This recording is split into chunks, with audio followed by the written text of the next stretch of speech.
Next, we'll be joined by Massachusetts State Representative Dylan Fernandez with reaction to migrants being flown to Martha's Vineyard. Florida Governor Ron DeSantis taking credit for sending 2 planes carrying undocumented migrants to Martha's Vineyard in Massachusetts.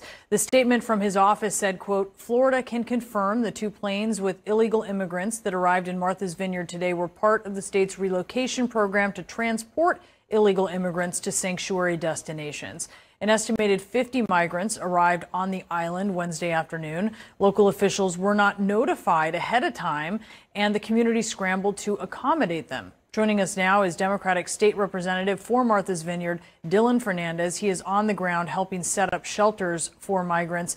Sir, thank you for being with us this morning. Can you just tell us what happened and how the island is mobilizing to respond to this? Yeah, it's good to be with you. This is an island community that sprang into action as soon as these immigrants arrived.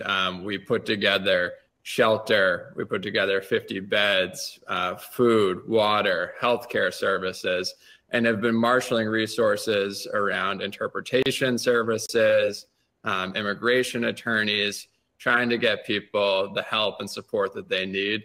There was no heads up that these people were coming. But as soon as they arrived, this community came together as a community that supports immigrants. And right now, everyone is healthy, has the resources that they need, are being served breakfast right now by the church. They're going to have lunch being served by their school system here. And so we're doing everything we can to support these children, women, and families that showed up. How are they doing? If you had a chance to communicate with these some 50 people of all ages, including children? Well, look, a lot of these people are confused. Some were told that they were going to New York. They were told that when they got here, they'd be met by people to give them jobs and a place to live. When these planes arrived, there was no heads up to the local community at all. And so these people had to walk several miles just to get to a place, Martha's Vineyard Community Services, to alert them that they needed help. I mean, just think about that.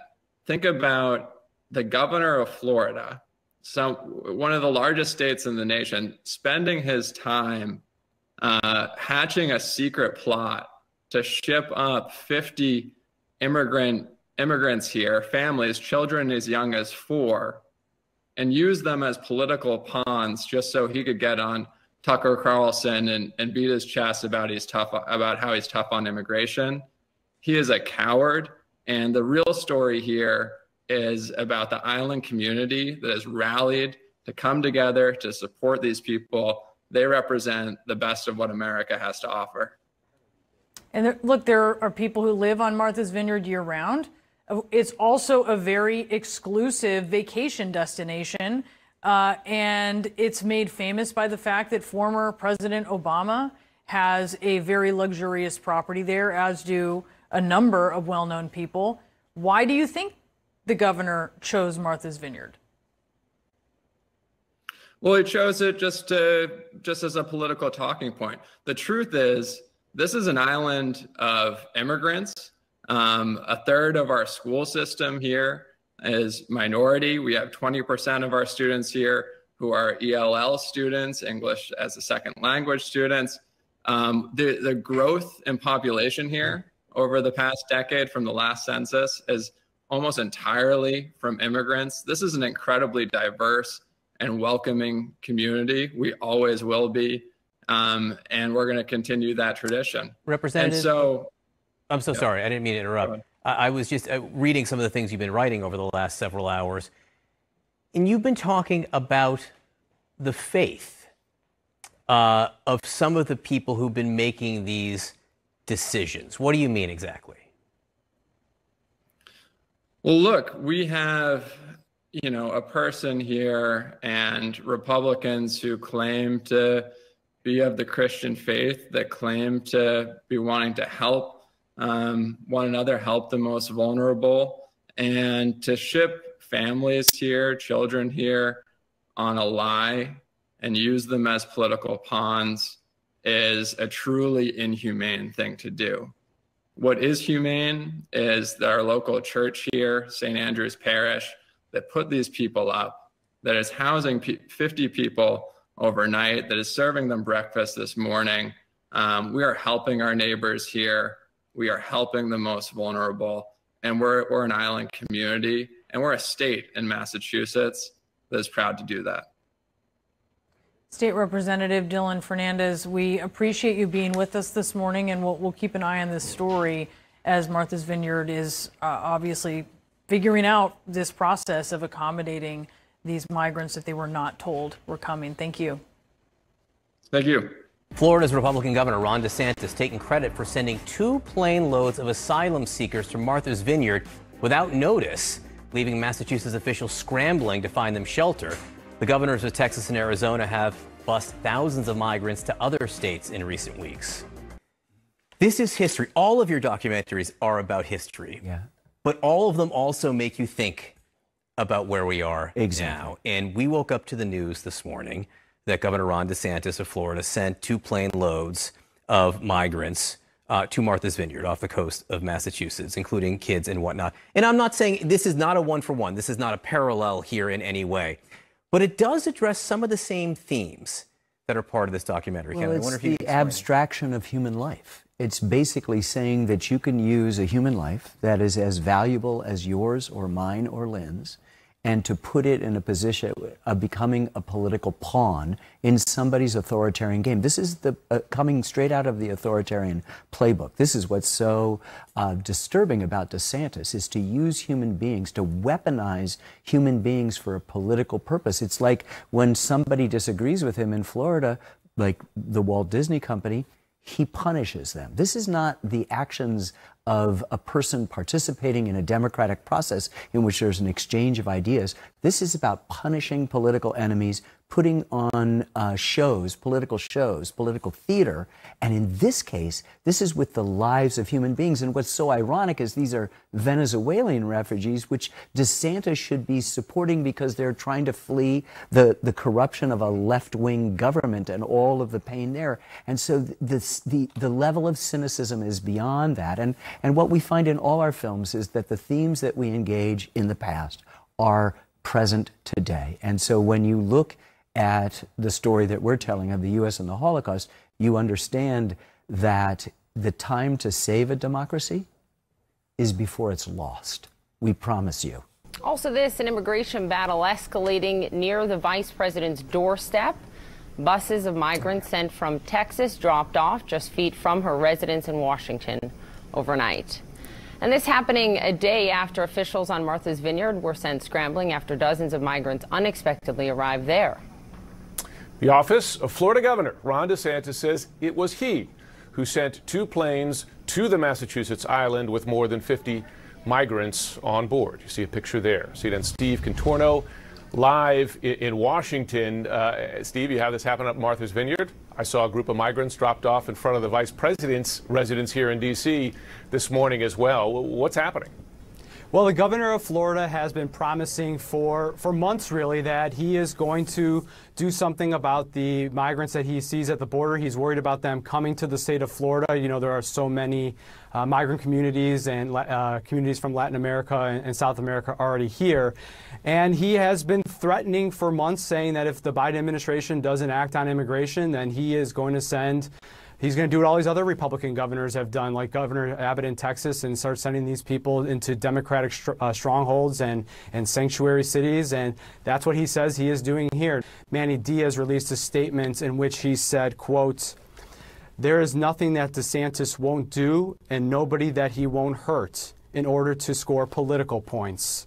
He took dozens of families and children, reportedly from Venezuela and Colombia, away from everyone that they knew, flew them across the country, and left them by the side of the road without shelter or direction, all in order to score political points." And really leaving them with no one or no one that they knew is exactly what happened. According to representatives on the ground, they had no idea that these people were going to show up. They basically have been setting up emergency shelters similar to what they would do if there was a hurricane to help these people and give them some temporary housing. We did hear from a volunteer last night who spoke a little bit about what they saw, and they had this to say. I don't know how they found their way from the airport to Martha's Vineyard Community Services. It's a long walk. They're not near each other. That they probably walked, I'm guessing they walked for 5 miles. We fed them and we've housed them for tonight. And in the morning, we'll figure out tomorrow. Now, Jim, as you mentioned, we are watching closely what's happening outside of the Naval Observatory right now to see how this is unfolding today as well. And we'll probably have more updates for you later on that. Steve Cortono, thank you very much. All right, joining us now for his reaction and what comes next, Democratic Congressman Bill Keating of the state of Massachusetts. Congressman, thanks for taking the time this morning. Good morning, Jim. So first, this is part of a pattern here, right? We've seen them taken to a number of blue states, blue cities. First, your reaction to these migrants being dropped off on Martha's Vineyard. Well, I had a personal call yesterday afternoon from a Martha's Vineyard official. They were taken totally off guard.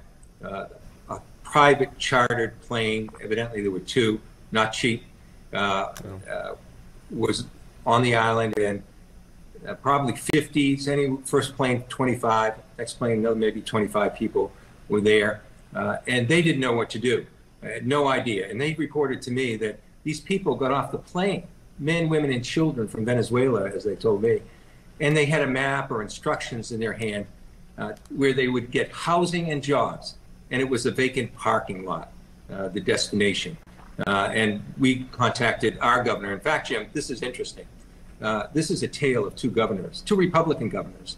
One who was using taxpayer money for chartered jets and reportedly his own video photographer to capture this for his own political benefit, taking advantage of women and children, men who didn't know where they were going. And another governor in Massachusetts that we contacted in his office who put his nose to the grindstone and had his agency spring into action, and along with local officials, deal with the manufacturing crisis. We should note the governor of Massachusetts, of course, currently a Republican. I want to ask about the law, but before I get there, just the immediate issue here. Can local resources support these migrants there, and how and for how long? That's part of the cynical nature of this. Martha's Vineyard is a very small populated island. People commute from the land just to work there because there's no housing. So there's absolutely no resources to deal with this. But fortunately, religious community members and local officials and now state officials are springing into action to deal with it. So there was no ability to do it here. This wouldn't have been a destination simply to move them from one state to another. This was clearly just to attract political attention with an island that is known in the summertime for its wealthy visitors. But I've got to tell you this, that it backfired on him with the response of local officials. Let me ask you this, though, because the way the current law stands, when you have folks come to the border, they apply for asylum, as they're waiting for their cases to be heard, adjudicated, they can travel inside the U.S. and often do on their own. Does that law need to be changed?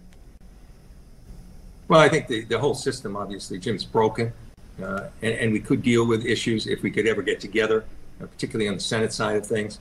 We're not even dealing with people who were taken here as children, the DACA children, the dreamers, who came here and gainfully employed or in the military or in school by definition. So really, instead of these stunts, I hope we can get some bipartisan and bicameral help to just deal with the problem and move the thing forward. Because, you know, using this issue as a political wedge evidently has worked for a while in terms of politics. It's just not the way to treat human beings. And it's really not being responsible if you put your hand in the air and take an oath to help people. Yeah. Well, Congressman Bill Keating, I'm sure this is an issue we'll speak about again. Thanks so much for joining us this morning. Thank you, Jim. Thanks for having me on. Caitlin, thank you. The president today, as Caitlin notes, spotlighting his work to avert a big crisis. Republicans making a midterm choice to highlight another crisis that they say is the president's fault. The Florida governor, Ron DeSantis, ferrying 2 plane loads of migrants to Martha's Vineyard off the island. It's part of Massachusetts. CNN's Miguel Marquez is there for us now live. Miguel, a surprise on the island. What is the fallout today? Yeah, a very big surprise. And what is happening right now, this is the church where all 50 of them are being assisted, getting their basic needs met right now. I met one woman who was on that plane. She says yesterday morning they were in San Antonio, she, her husband, and their child, and they were promised help. They said they could get on a plane. They were promised help. She, her family, and 47 others got onto 2 planes in San Antonio, and they ended up here in Martha's Vineyard. I want to bring in Dylan Fernandez, the state representative here. Dylan, you've been chatting with folks. How are they doing now, and what needs are being met? Sure. Well, everyone's needs are being met right now. We have to move over this person that's coming through here. Everyone's needs, the second they got off the plane, were met. This island community sprang together. Everyone got the beds they needed, the food, the water, the shelter, the medical care. Right now we have areas set up, triage areas for people connecting with Spanish-speaking immigration attorneys. We have a playroom for the children that is set up. There are kids here. So 7 families, I understand, 4 children between the ages of 3 and 8. The woman I spoke to earlier said that her case, her next appointment is in San Antonio in a month or so on a refugee status, because she's claimed refugee status, her and her family. How is this going to work? This is more complicated than just getting them to the mainland and getting them to some sort of shelter in Massachusetts or elsewhere. Yeah, so that's what our immigration attorneys here are working on right now. They're working on the people who have the most immediate appointments first, working with them to either reschedule or find a way to make that happen. And it's an ongoing situation right now. There's a lot of people here, but our attorneys are working quickly on that. The airport said that they had about 20 minutes notice that these planes were arriving. It's a public airport. They cannot turn away planes if more come. It is not clear that any more are coming, but what is your sense of it? Do you think this is it, that they have made their point? You know, the point here is that we are going to, and we've seen this here today as an island community, we're going to come together and support whoever shows up here. And we're going to make sure that people have the food, water, and shelter that they need. You know, Ron DeSantis and Republicans might want to play political games with people's lives. I believe that's incredibly inhumane to be using women and children and families as a political pawn that you can then talk about on Tucker Carlson and pretend to be tough on immigration. What is real tough, what is really bold, is the people coming here together today on island to support these families. We're going to continue to do it. I covered the family separation policy under the Trump administration, which was incredibly difficult to see those families torn apart. I mean, do you see this as a continuation of this in that realm? Absolutely. I mean, there's no low that these people will go.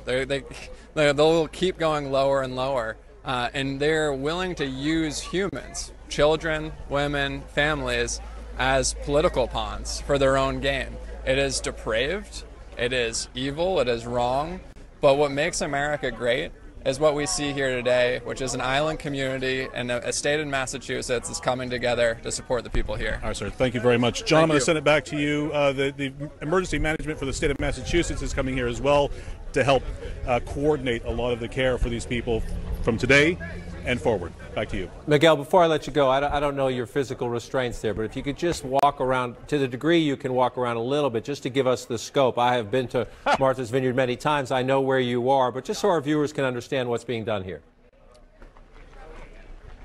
Yeah, so this is, the church is across the street from what you're looking at now. This is the parish house where everybody is being cared for. There's a room where the kids are. They were playing volleyball or soccer back there a little while ago. Most of them are volunteers.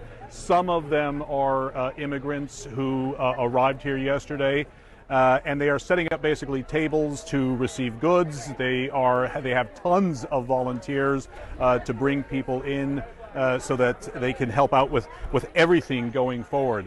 There is another church in town. All of them are being held at this one location right now, or being helped at this one location right now. There is another church in town that if more arrive, they are making arrangements for that. So, they won't be deterred. The sense of pulling together and helping these people is real here. It is helpful that this is after the high summer season, so there are sort of fewer people here, but it's also a town that goes to 20,000 people in the wintertime and over 100,000 people during the summer. So they are doing what they can right now, but you can see the level of organization here, and it's just day one. I think that they are really stepping up to fill the void. John? Just a moment. Miguel Marquez, appreciate your hustle, your crew's hustle as well, and whatever your views at home on the immigration issue. Remarkable just to see the decency and the compassion of these people coming together to help a fellow human being. Miguel, thank you.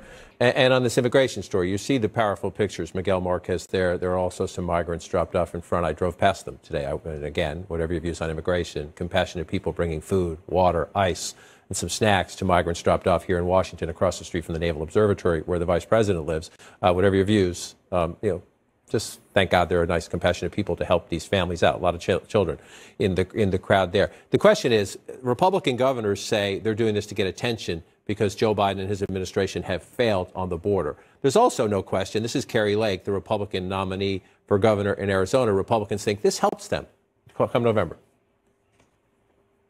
I get a kick out of it watching these liberal mayors just, throw their hands up and say we can't handle it because it's life every day for us in these border states. However, I'm not a fan of it, Tucker. I mean, we're just taking people here illegally who shouldn't be here. We're moving them further inland. She's not a fan of the policy of moving them further inland, but she says that, too bad, essentially, and the other half of that is too bad. We deal with it at the border. Maybe you should have to deal with it. Right. I mean, there's no question that, as you said in the opening of the show, this is a stunt that is designed to generate attention to this issue. And let's be honest, it's been successful. We're talking about it on this show. We're all writing about it now. We are now focused on immigration and the dysfunction in the immigration system, which does exist. And that is what Republicans want to happen. But the other thing is that, they're trying to call attention to an issue that needs a solution and that they argue the president has failed to solve. They're also not making any effort to solve these problems. It's great that the people here in Washington and in Martha's Vineyard are stepping up to help those human beings who have arrived with real need, who have asylum claims and refugee claims that need to be handled. But as you heard in that report, this is not making the problems in the immigration system any better. Those people still have appointments to go to Texas to go figure out, are they going to come into this country legally or are they not going to be able to? And those issues are still outstanding. And so, yes, they've succeeded in focusing a spotlight on this very difficult issue for the president. But we're no closer to a solution, and they're not even pretending really to want a solution. And I suspect that after the election, we won't be any closer. This issue has been the quicksand of American politics for a very long time now.